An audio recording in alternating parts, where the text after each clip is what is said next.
ప్రజాస్వామ్యం గణతంత్ర రాజ్య వ్యవస్థగా నిర్మించేందుకు దీక్షతో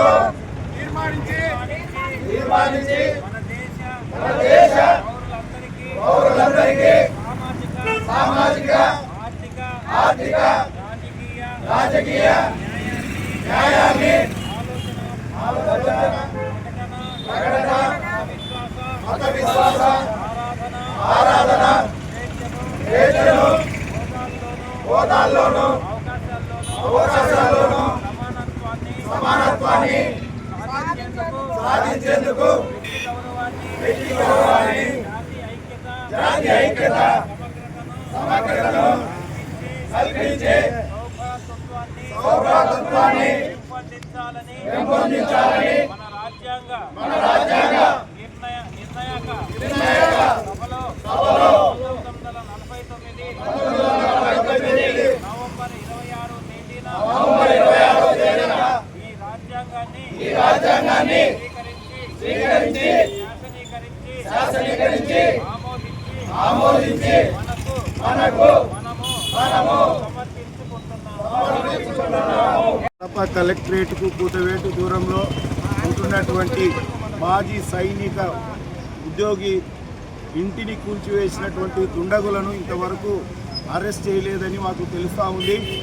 ఈ యొక్క ఇంటి కూల్చివేత ఘటనలో పోలీసులు ప్రతిదీ గోప్యంగా ఉంచుతున్నారు. ఎక్కడ కూడా మీడియాకు చెప్పడం కానీ లేదంటే అరెస్ట్ చేసినట్టు రిమాండ్కు పంపినట్టు పత్రికల్లో ఎక్కడ కూడా ప్రచురణలు ఇవ్వడం లేదు. సరిగ్గా ఇప్పటికి నెల రోజులు అయితేనే కూడా ఈ బాధితులకు న్యాయం జరిగిన పరిస్థితి లేదు.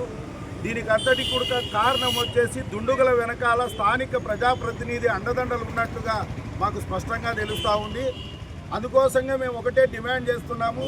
చట్ట పరిధిలో, రాజ్యాంగ పరిధిలో, ప్రజాస్వామ్య పరిధిలో చర్యలు తీసుకోకపోతే ఖచ్చితంగా మేమందరం కూడా కలిసికట్టుగా అఖిలపక్ష పార్టీలుగా, ప్రజా సంఘాలుగా, ఉద్యమ సంఘాలుగా అన్ని శక్తులను కూడగలుపుకొని పెద్ద ఎత్తున మరో పోరాటానికి మేము సిద్ధమవుతామని తెలియజేస్తూ పోలీస్ యంత్రాంగం ఆ దిశగా ఆలోచన చేయాలని ఇప్పుడే హైకోర్టులో కూడా బెయిల్ రద్దయింది.